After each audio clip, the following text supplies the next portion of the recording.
Kelompok Islam baru saja melancarkan serangan terkoordinasi di Mali dan menempatkan beberapa kota dalam keadaan siaga. Pada pagi hari Sabtu 25 April 2026, tembakan, ledakan, dan serangan simultan terjadi di Bamako, Kat, Mopti, Gal, Kidal, dan wilayah strategis lainnya di negara Afrika tersebut. Target utama sangat jelas, yaitu pangkalan militer, bandara, posisi keamanan, dan titik-titik yang menopang jalannya negara.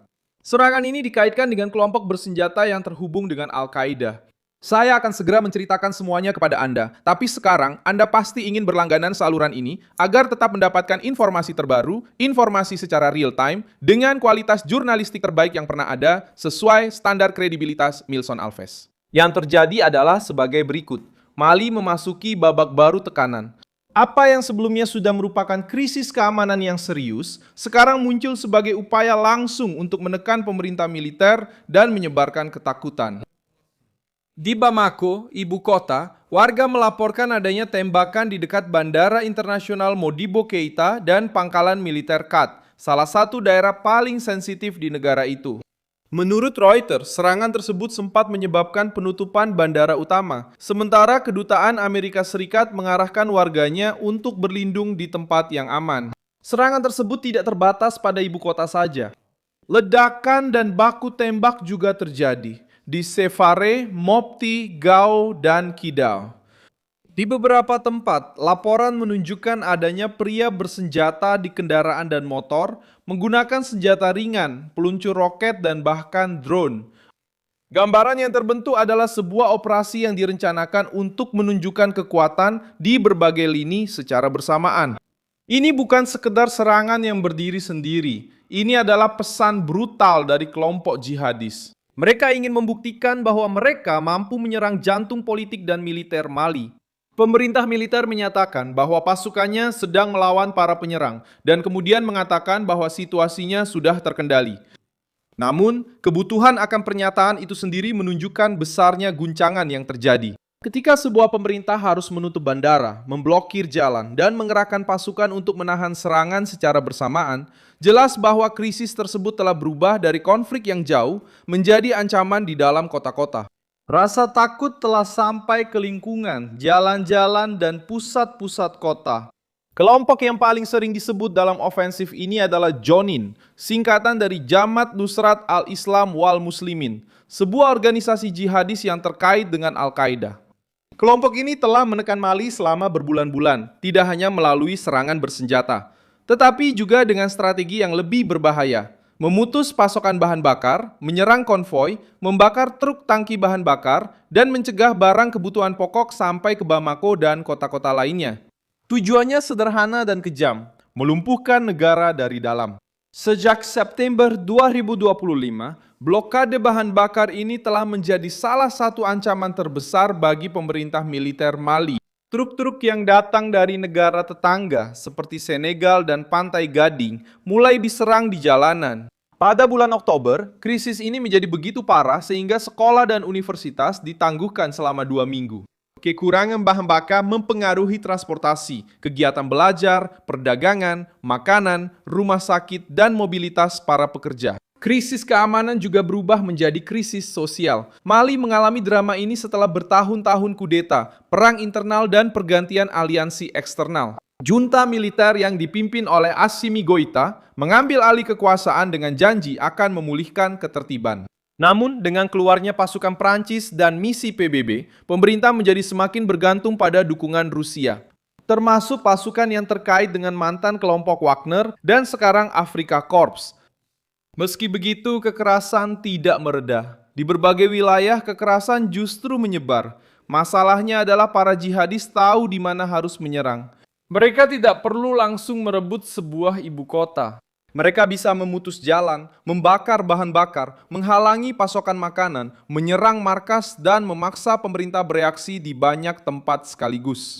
Taktik ini menciptakan kelelahan. Prajurit harus melindungi konvoi, mempertahankan kota, mengawal truk, menjaga bandara, dan merespons serangan di pedesaan. Negara jadi kewalahan. Rakyat terjebak di tengah-tengah. Uni Afrika mengutuk serangan-serangan tersebut dan meminta reaksi segera karena risiko terhadap warga sipil. Kekhawatiran ini tidaklah kecil.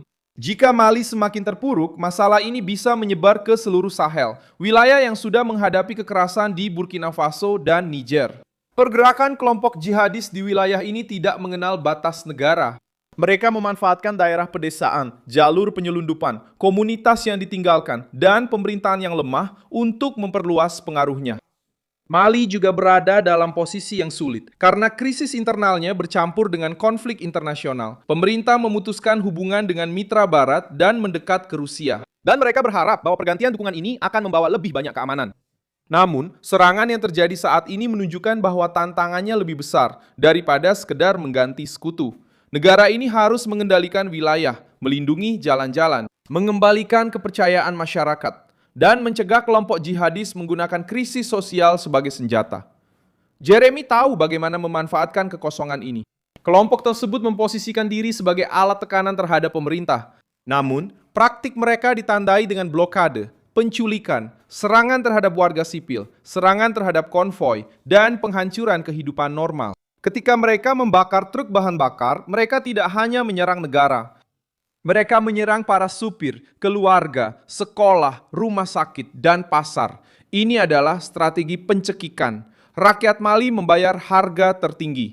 Di banyak wilayah, warga biasa tidak bisa memilih pihak. Mereka hanya ingin keamanan, makanan, pendidikan untuk anak-anak mereka, dan jalan yang terbuka. Namun ketika kelompok bersenjata menjadikan kota-kota sebagai sasaran, kehidupan sehari-hari berubah menjadi ketidakpastian. Rasa takut tidak hanya datang dari baku tembak, itu juga datang dari ketidakpastian tentang hari esok. Ibu kota Bamako adalah pusat politik Mali. Jika kota ini mendapat tekanan, seluruh negara akan merasakannya. Karena itu, serangan di dekat bandara dan pangkalan Tchad memiliki dampak yang sangat besar. Bandara yang ditutup berarti isolasi. Pangkalan yang diserang berarti tantangan langsung terhadap angkatan bersenjata. Ibu kota dalam keadaan siaga berarti pemerintah mendapat tekanan di hadapan masyarakat dan rakyat. Di Kidal dan Gal, situasinya juga memiliki makna lain. Itu adalah wilayah utara, di mana kelompok jihadis dan separatis telah berebut pengaruh selama bertahun-tahun. Laporan menunjukkan kemungkinan kerjasama antara kelompok jihadis yang terkait dengan Al-Qaeda dan separatis Tuareg, sehingga ancamannya membesar. Meskipun aliansi ini bersifat sementara, hal itu meningkatkan kemampuan serangan dan mempersulit respons pemerintah. Mali sudah pernah mengalami situasi politik seperti ini sebelumnya, namun sekarang alurnya jauh lebih berbahaya. Pada tahun 2012, wilayah utara negara itu runtuh akibat tekanan para separatis dan jihadis. Krisis tersebut membuka jalan bagi intervensi asing dan bertahun-tahun ketidakstabilan. Sekarang, pada tahun 2026, kenangan akan periode itu kembali, karena serangan terkoordinasi di beberapa kota menunjukkan kemampuan operasional yang tidak bisa dianggap remeh oleh pemerintah. Perbedaannya adalah, saat ini Mali lebih terisolasi dari mitra lamanya dan lebih bergantung pada pengaturan keamanan dengan Moskwa. Negara sedang ditantang dalam struktur dasarnya. Meskipun ada pernyataan resmi bahwa situasi sudah terkendali, kondisi tetap sensitif. Kontrol militer setelah sebuah serangan tidak berarti ancaman telah berakhir. Itu hanya berarti bahwa pertempuran pada saat itu berhasil diredam. Masalah yang lebih besar tetap ada. Kelompok jihadis yang terorganisir, jalan-jalan yang rentan, bahan bakar yang terancam, warga sipil yang mengungsi, dan kota-kota yang hidup dalam ketakutan serta kekurangan. Ini adalah perang yang menguras negara dan kehidupan normal. Pada akhirnya, Mali terbangun pada hari Sabtu, 25 April 2026, menghadapi serangan yang memperlihatkan rapuhnya negara tersebut. Untuk melemahkan pemerintahan militer, memperluas rasa takut, dan menunjukkan bahwa para ekstremis masih mampu melumpuhkan seluruh kota. Beri like pada video ini, subscribe ke channel, dan di akhir nanti cek komentar agar kamu bisa lebih terlibat dengan komunitas Milson Alves.